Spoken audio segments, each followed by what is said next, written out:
seorang yang sudah sampai usia 40 tahun, maka Allah mengingatkan dia untuk menyiapkan 5 bekal utama sebelum dia kembali pada Allah Subhanahu wa ta'ala. Hati-hati yang sudah sampai 40 tahun, jika anda belum memiliki satu di antara 5 ini, anda mesti khawatir. Dan ini peringatan dari Al-Quran. Baik, 1. Qala rabbi awzi'ni an ashkura ni'mataka allati an'amta alayya wa ala walidayya. Amanat pertama, kata Allah, dia mesti memperbanyak doa kepada Allah Subhanahu wa ta'ala agar dibimbing, banyak doa agar dibimbing mensyukuri nikmat hidup, plus bisa meningkatkan bakti pada orang tua. 1. Rabbi auzi'ni an ashkura ni'mataka allati an'amta alayya wa ala walidayya. Perhatikan baik-baik. Ya Allah, mohon bimbing saya untuk selalu bisa mensyukuri segala nikmat yang telah Engkau berikan pada saya sekarang, 1, dan pada kedua orang tua saya.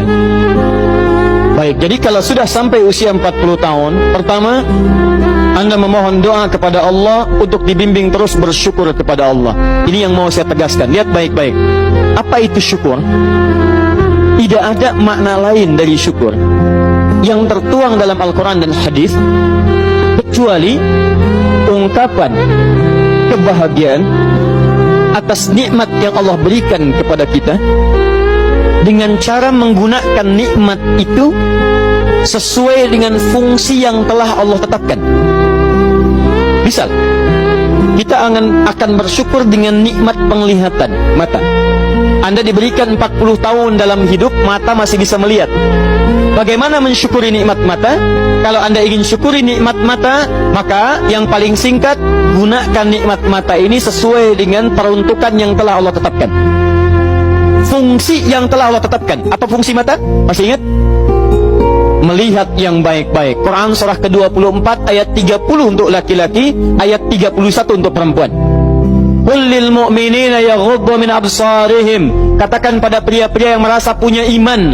Dengan iman itu dia yakin dengan akhirat. Wabil akhirati hum yuqinun. Karena yakin dengan akhirat dia sadar akan pulang dan dia tahu nikmat matanya akan ditanya oleh Allah Subhanahu wa taala. Katakan pada pria-pria yang yakin bahwa matanya akan ditanya oleh Allah. Quran surah ke-17 ayat 36. Inna sam'a wal basara wal fuada kullu ulaika kana anhu mas'ula. Setiap pendengaran Anda, penglihatan Anda, plus apa yang Anda fikirkan, satu saat akan ditanya, dipertanggungjawabkan di hadapan Allah Subhanahu wa taala. Karena itu kata Allah, katakan pada orang-orang yang yakin dengan itu semua, ghuddu min absarihim, matanya hanya boleh melihat yang baik-baik saja. Yang tidak baik palingkan. Ibu juga sama, ayat 31-nya. Wa kullil mu'minati yaghdudna min absarihinna.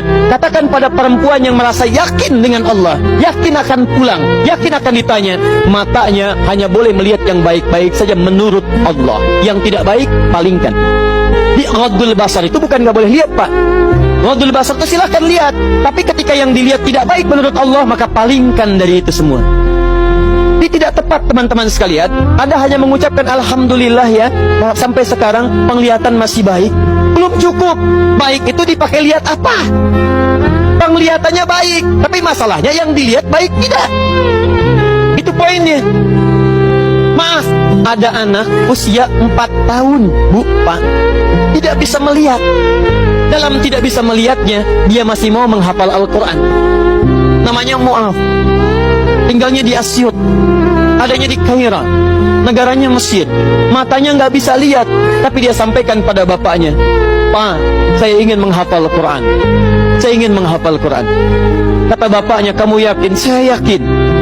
Baik, keluarga sederhana, punya cuman motor yang sangat luar biasa tidak bagusnya. Dimodifikasi dashboardnya, menempuh jarak kisaran 20 km. Datang pada syekhnya, bapaknya kemudian membonceng, muadnya di belakang. Teman-teman sekalian, setiap berangkat datang pada syekh, dapat hafalan baru, bapaknya tulis ayatnya, disimpan di dashboardnya. Di jalan lihat ke sini, lihat ke jalan, lihat ke sini, lihat ke jalan. Muad bacakan ayatnya, bapaknya mendengarnya. Secara singkat, tiba-tiba setelah itu fasenya berakhir, jadilah anak ini hafal Quran. Yang ngantar belum hafal Quran, yang diantar nggak bisa lihat hafal Quran. Saking mudahnya Al-Quran, yang nggak bisa lihat bisa hafal Quran. Tapi tapi bapaknya dapat pahala dari transferan anaknya. Perhatikan baik-baik. Begitu dibacakan Qurannya, bagus makhrajnya, viral kisahnya. Begitu viral di Timur Tengah, datang reporter mau wawancara. Pertanyaan pertama, kalau adinda diperkenankan oleh Allah untuk bermohon saat ini, apa yang mau dimohonkan kepada Allah? Reporter ini mengira dia akan meminta doa seperti ibunda Imam Al-Bukhari bermohon kepada Allah supaya Al-Bukhari disembuhkan dari butanya. Bu, Pak, Imam Al-Bukhari itu dulu buta. Butanya permanen. Dilahir 2 tahun ayahnya meninggal, 4 tahun buta permanen.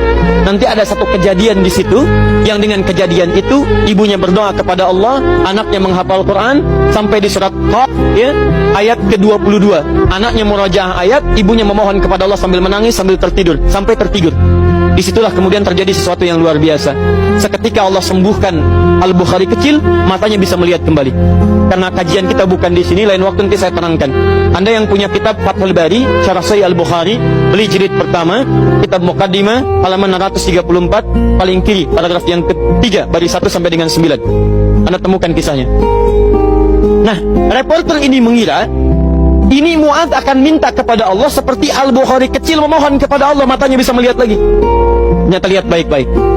Kalau saya diperkenankan bermohon kepada Allah dan permohonan saya dikabulkan, maka pertama saya akan mohon kepada Allah untuk tetap membutakan mata saya sampai dengan kiamat.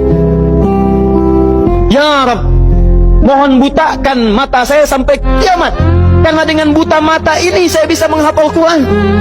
Saya takut ya Allah, kalau saya melihat lagi, mata saya melihat maksiat dan hilang Quran dari hafalan saya. Anda bisa bayangkan, anak kecil 4 tahun, mata nggak bisa lihat, digunakan menghafal Quran. Dan dia takut kalau melihat matanya dipakai maksiat. Antum dikasih 40 tahun, 40 tahun, lebih daripada 4 tahun, lebih dari 14 tahun, Anda sampai 40 tahun, dipakai mata, dipakai apa mata Anda sampai dengan hari ini? Berapa maksiat yang telah Anda kumpulkan dari mata Anda itu? Mungkin wajar, jangankan hafal, baca masih sulit, lihat mushaf masih enggan, membaca masih susah. Kalau Anda sulit berhadapan dengan Al-Quran dalam pandangan Anda, tanyakan pada diri Anda, dipakai maksiat apa mata ini selama ini?